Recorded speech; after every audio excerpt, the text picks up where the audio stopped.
तम ज्योतिर्लिंग सोमनाथ गुजरात राज्य के काठियावाड़ क्षेत्र में समुद्र किनारे सोमनाथ विश्व प्रसिद्ध मंदिर में यह ज्योतिर्लिंग स्थापित है। उसे प्रभाग क्षेत्र के नाम से जाना जाता था। भगवान शिव के 12 ज्योतिर्लिंगों में यह पहला ज्योतिर्लिंग है।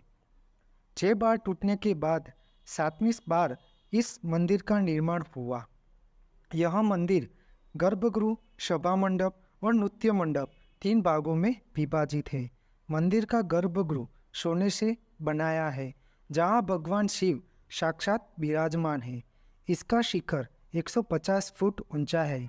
शिखर पर 10-12 टन का कलश है और ध्वजा 27 फुट ऊंची है। यह मंदिर कैलाश महामेरु प्रसाद शैली में बनाया गया है।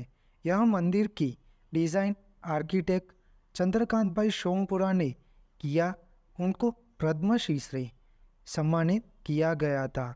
यह हमारे प्राचीन ज्ञान में के अनुसार माना जाता है कि बाणा स्तंभ मंदिर के दक्षिण में है। यह एक दिशादर्शक स्तंभ है। उसके ऊपरी हिस्से पर एक बाण बनाया गया है, जिसका मुंह समुद्री मार्ग की ओर है। इस बाणा स्तंभ पर लिखा है, असमुद्रात दक्षिण ध्रुव पर्यत अबाधित ज्योतिर्मार्ग है।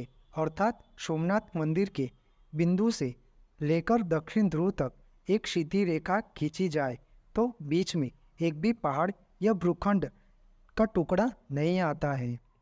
सोमनाथ के नज़दीक हिरण, कपिला और सरस्वती नदी का त्रिवेणी संगम होता है। यह तीर्थ पितृगण के श्राद्ध, नारायण बलि आदि कर्मों के लिए भी प्रसिद्ध है। चैत्र, भाद्रपद, कार्तिक माह में यहाँ श्राद्ध का विशेष महत्व है। मंदिर के बाहर सरदार वल्लभ भाई पटेल और रानी अहल्याबाई होलकर की मूर्तियां भी स्थापित है। सोमनाथ के सखाते लड़ते वीर हमीरजी गोयल की वीरता अद्भुत थी। उनका मस्तक कट गया, फिर भी वो सोमनाथ मंदिर की रक्षा के लिए लड़ते रहे और वीरगति हुए। इसलिए उनके बलिदान के रूप में मूर्ति स्थापित है।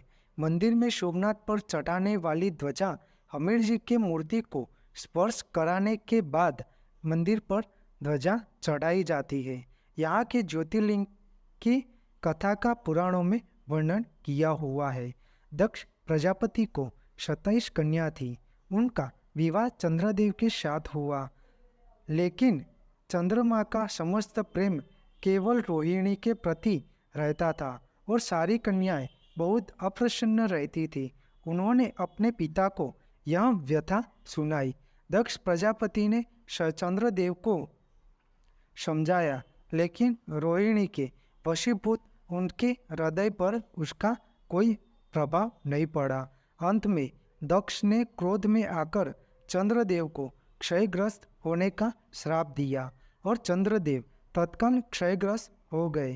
क्षयग्रस्त होते ही पृथ्वी पर सुधा शीतलता वर्षण का कार्य रुक गया। चारों ओर त्राहिमाम मच गई। चंद्रदेव भी बहुत दुखी और चिंतित थे। उनकी प्रार्थना सुनकर इंद्र तथा वशिष्ठ आदि ऋषिगण उनके उद्धार के लिए ब्रह्मा जी के पास गए। सारी बातों को सुनकर ब्रह्मा जी ने कहा कि चंद्रदेव को शाप विमोचन के लिए पवित्र प्रभाग क्षेत्र में जाकर भगवान शिव की आराधना करें। उनकी कृपा से अवश्य रोग मुक्त हो जाएंगे। उनके कहने के अनुसार चंद्रदेव ने घोर तपस्या करते हुए 10 करोड़ बार महामृत्युंजय मंत्र का जाप किया। इससे प्रसन्न होकर भगवान शिव ने उन्हें अमृतत्व का वरदान दिया।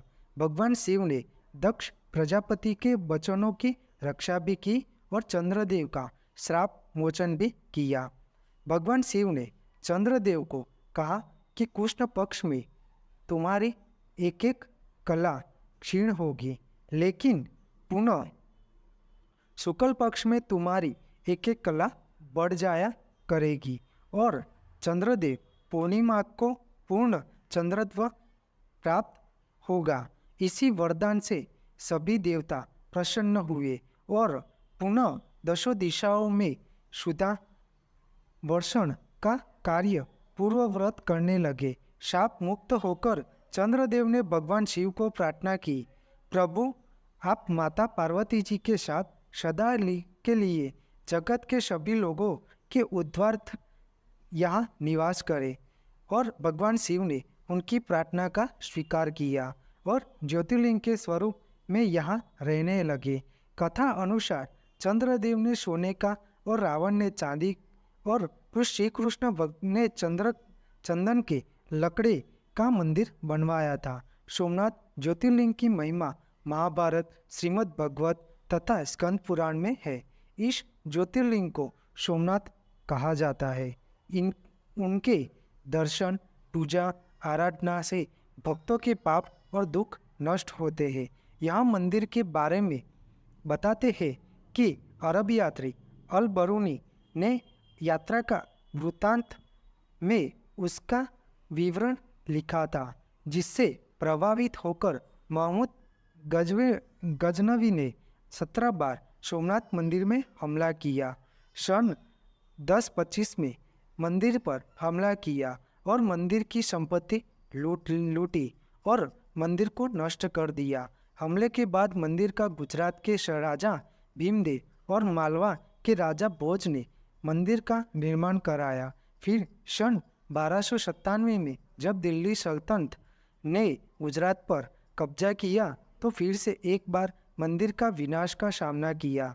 जब दिल्ली सल्तनत के सुल्तान अलाउद्दीन खिलजी के सेनापति नुसरत खान ने गुजरात पर हमला किया तो उसने सोमनाथ मंदिर को दोबारा तोड़ दिया और धन संपत्ति लूट ले गया। इसी तरह मंदिर के पुनर्निर्माण और आक्रमण का सिलसिला जारी रहा। मुगल बादशाह औरंगजेब ने इसे पुनः 1706 में गिरा दिया। इसके बाद भारत सरकार के पुरातत्व विभाग ने उत्खनन के दौरान मंदिर के नीचे 3 मंजिला इमारत और बौद्ध गुफाएं है जमीन से 12 मीटर अंदर तक जांच की और नीचे एल शेप की इमारत है। पुरातत्व द्वारा प्राप्त ब्रह्मशिला पर शिव का ज्योतिर्लिंग स्थापित किया।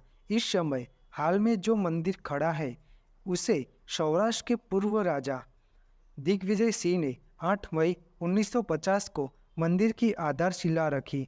भारत के गृह मंत्री सरदार वल्लभ भाई पटेल ने सोमनाथ मंदिर बनवाया और 1 दिसंबर 1955 के दिन राष्ट्रपति डॉक्टर राजेंद्र प्रसाद ने इसे राष्ट्र को समर्पित किया। सोमनाथ मंदिर विनाश पर निर्माण विजय का प्रतीक समान माना जाता है। अब सोमनाथ पर्यटन स्थल बन चुका है। आपको मेरी यह माहिती अच्छी लगी हो तो मेरी चैनल को लाइक, शेयर, कमेंट करो, सब्सक्राइब करें और बेल आइकॉन को दबाना ना भूलें। जय स्वामीनारायण।